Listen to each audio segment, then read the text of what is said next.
రెక్కాడితే కాని డొక్కాడని పేదరికం ఓవైపు, వారసుడు ఉంటేనే వంశం నిలబడుతుందని అనాదిగా వస్తున్న నమ్మకం మరోవైపు. ఈ రెండు కారణాలు ఆడపిల్లల పట్ల శాపాలుగా మారాయి. పుట్టింది ఆడపిల్ల అయితే కన్నతల్లే పేగుబంధాన్ని వదిలేసుకునే పరిస్థితి. తల్లిదండ్రుల అనాలోచిత నిర్ణయాల వల్ల పురిట్లోనే అనాథులై ఎంతో మంది శిశుగృహాలకు తరలుతున్నారు. ఈ దుస్థితిపై ఈటీవీ ఈనాడు నిశిత పరిశీలన చేయగా 4 జిల్లాల్లో ఏడాదిన్నరలోనే 77 మంది ఆడపిల్లలను తల్లిదండ్రులే శిశుగృహాలకు అప్పగించిన వైనం వెలుగు చూస్తుంది.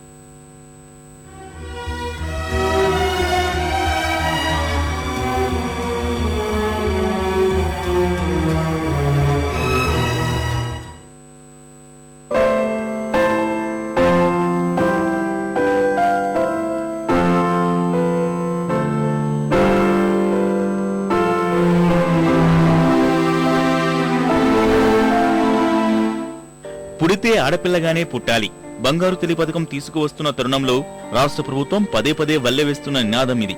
అయితే తెలంగాణ ప్రాంతంలోని కొన్ని జిల్లాల్లో ఆడపిల్లలపై వివక్ష కొనసాగుతోంది. మరీ ముఖ్యంగా ఏజెన్సీ ప్రాంతాల్లో ఆడ శిశువులపై వివక్ష కొనసాగుతోంది. వరంగల్, నల్గొండ, మహబూబ్ నగర్, కరీంనగర్ జిల్లాలోని చాలా గిరిజన ప్రాంతాల్లో ఆడపిల్ల పుట్టిన వెంటనే శిశు గృహాలకు అప్పగిస్తున్నారు. 2వ సంతానంగానూ 3వ సంతానంగానూ ఆడపిల్ల పుడితే పెంచే స్తోమత లేదంటూ పేగుబంధాన్ని తెగదించుకుంటున్నారు.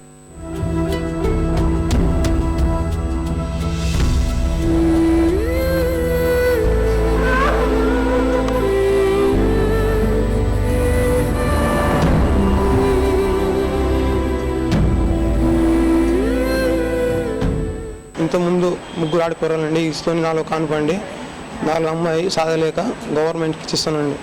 కొడుకు పుడుతున్న ఆశతోనే ఆగినండి. 100 ఆడపిల్లలు పుట్టినండి. ఇది 4 కానుపండి.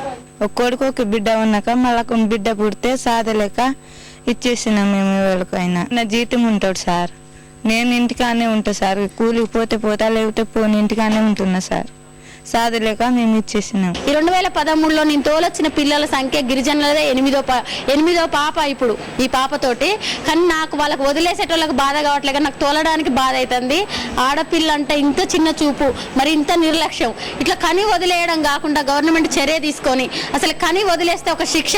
మీరు ఆపరేషన్ చేయించుకోవాలి 2 పిల్లలకే, లేకపోతే మీకు రేషన్ కార్డు రద్దయిద్ది, గవర్నమెంట్ నుండి వచ్చే స్కీమ్లు ఏమి మీకు రావని వాళ్ళలో మోటివేషన్ చేసి భయం కలిగిస్తే వాళ్ళిద్దరు కాగానే ఆపరేషన్ చేయించుకుంటారు.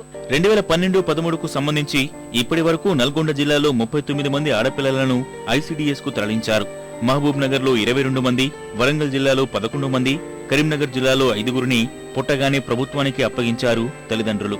వరంగల్ జిల్లా మహబూబాబాద్ డివిజన్ లో ఈ దురాగతాలు ఎక్కువగా సాగుతున్నాయి.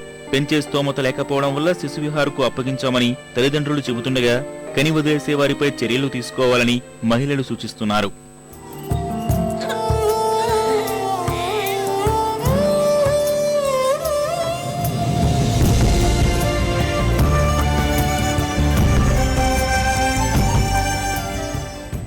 ఆడపిల్లలు తమకొద్దని అధికారుల చేతుల్లో పెడుతుండడం వెనుక అనేక కారణాలు కనిపిస్తున్నాయి. నిరక్షరాస్యత, పేదరికం, మగపిల్లాడు కావాలని ఇంట్లో ఒత్తిళ్లు, ఇలా తల్లిదండ్రులు తమ బిడ్డను తామే వేరే వారి చేతుల్లో పెట్టేలా చేస్తున్నాయి. ముక్కుపచ్చలారని తమ బిడ్డలను వదిలివేసే సమయంలో కన్నతల్లులు పడుతున్న ఆవేదన అంతా ఇంతా కాదు. అయితే కుటుంబ పరిస్థితులు వారిని కఠినంగా మారుస్తున్నాయి. గతంలో పిల్లలను అమ్మకానికి పెట్టేవారని ఇప్పుడు ఐసీడీఎస్ కు అప్పగిస్తున్నట్లు స్త్రీ శిశు సంక్షేమ అధికారులు చెబుతున్నారు. ఉయ్యాల అనే కార్యక్రమం కూడా ఇప్పుడు ఏరియా హాస్పిటల్లోనే ప్రారంభించాము. దాంట్లో చేసినప్పటి నుంచి కూడా చాలామంది పిల్లల్ని మేము శిశు విహార్కు తరలించడం జరిగింది.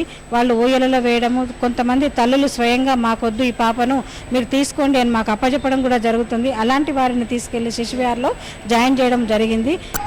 నేటి ఆడపిల్లే రేపటి అమ్మ.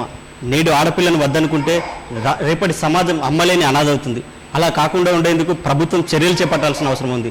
ప్రతి ఒక్కరూ ఈ సమస్యను సామాజిక సమస్యగా గుర్తించి ఆడపిల్లలను రక్షించేందుకు కృషి చేయాల్సిన అవసరం ఎంతైనా ఉంది.